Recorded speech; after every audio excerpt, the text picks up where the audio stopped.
Hari ini, saya akan bercerita tentang hikayat tiga pengembara lapar. Diceritakan kisah tiga orang sahabat, yaitu Kendi, Buyung, dan Awang yang sedang mengembara. Mereka membawa bekalan makanan seperti beras, daging, susu, dan buah-buahan. Biasanya, apabila mereka kelelahan, mereka berhenti untuk sekadar beristirahat atau hanya mengenyangkan perut. Jika dalam perjalanan mereka bertemu sebuah desa, biasanya mereka akan singgah. Pada suatu hari, mereka tiba di sebuah hutan belantara. Di hutan tersebut, mereka tidak menemukan desa dalam perjalanan. Mereka berhenti dan beristirahat. Ternyata, perbekalan makanan mereka sudah habis tak menyisa. Dan ketika sahabat itu mulai kelaparan.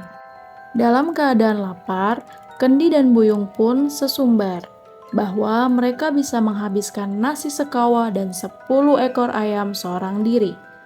Namun, tidak seperti teman-temannya, Awang hanya mengharapkan sepiring nasi dan lauk yang cukup untuk mengisi perutnya. Hei, jika ada nasi sebanyak kawah pun, aku akan menghabiskannya seorang diri. Tiba-tiba Kendi mengeluh. Dia memegangi perutnya yang sedari tadi belum diisi. Jika aku kelaparan seperti ini, ayam panggang 10 ekor akan aku habiskan. Kata Buyung pula. Kalian tidak boleh tamak, aku juga kelaparan. Tapi, bagiku, nasi sepinggan sudah cukup untuk mengatasi kelaparanku ini. Kata Awang. Kendi dan Awang pun tertawa mendengar jawaban Awang. Hanya dengan nasi sepinggan saja, bagaimana bisa perutmu kenyang? Padahal, kau juga kelaparan sama seperti kami. Tak disangka, perjalanan mereka sudah sangat jauh masuk ke dalam hutan. Ternyata, ada sebuah pohon yang sedari tadi melihat mereka dari kejauhan. Dari kejauhan, ternyata perbualan mereka didengar oleh sebuah pohon tua besar. Kemudian, perlahan mereka pun menghampiri pohon itu. Hai pemuda, tampaknya kudengar kalian sedang kelaparan.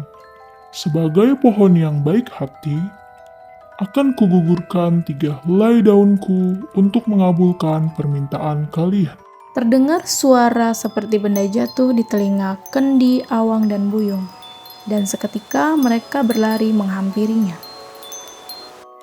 Lihat itu, ada nasi sekawa. Kata Kendi heran dan menjerit karena ia kaget melihatnya. Dia pun segera menghampiri nasi tersebut dan langsung memakan dengan lahapnya. Di sisi lain, Buyung pun melakukan hal yang sama. Ia terkesima melihat ayam panggang 10 ekor. Kemudian ia berujar, Ada ayam panggang 10 ekor. Wah, enak sekali. berbeda dengan kedua temannya, Awang hanya mengambil makanan dengan porsi yang cukup serta mengucap syukur. Selepas makan, Awang merasa kenyang. Ia pun beristirahat di bawah pohon tua sambil memperhatikan Kendi dan Buyung yang masih saja makan. Kendi pun bersendawa, perutnya sangatlah kenyang. Nasi di dalam kawah itu masih tersisa banyak. Ia sudah tidak mampu lagi menghabiskan semua nasi tersebut. Buyung pun juga kekenyangan. Ia hanya dapat menghabiskan seekor ayam saja. 9 ekor lainnya masih tersisa di tempat pemanggang. Karena terlalu banyak makan, ia pun terasa mual melihat ayam-ayam itu. Kenapa kamu tidak menghabiskan kami? Tiba-tiba nasi di dalam kawah itu bertanya pada Kendi. Bukankah kamu sudah berjanji akan menghabiskan aku? Kenapa kau juga tidak menghabiskan aku? Tiba-tiba ayam panggang itu berbicara.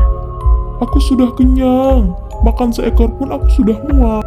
Mendengar jawaban Kendi dan Buyung, nasi dan ayam panggang itu marah. Mereka berkumpul menjadi satu, lalu berlari mengejar Kendi dan Buyung. Nasi sekawah itu menyekap kepala Kendi dan menggerogotinya. Kendi menjerit minta tolong. 9 ekor ayam itu pun menyerang Buyung. Buyung melompat sambil minta tolong, hingga keduanya tewas. Awang bagaikan bermimpi melihat kedua temannya yang sudah tidak bernyawa. Kini, tinggallah Awang seorang diri, menjadi pengembara, meneruskan perjalanannya, dan menjadi pribadi yang lebih baik.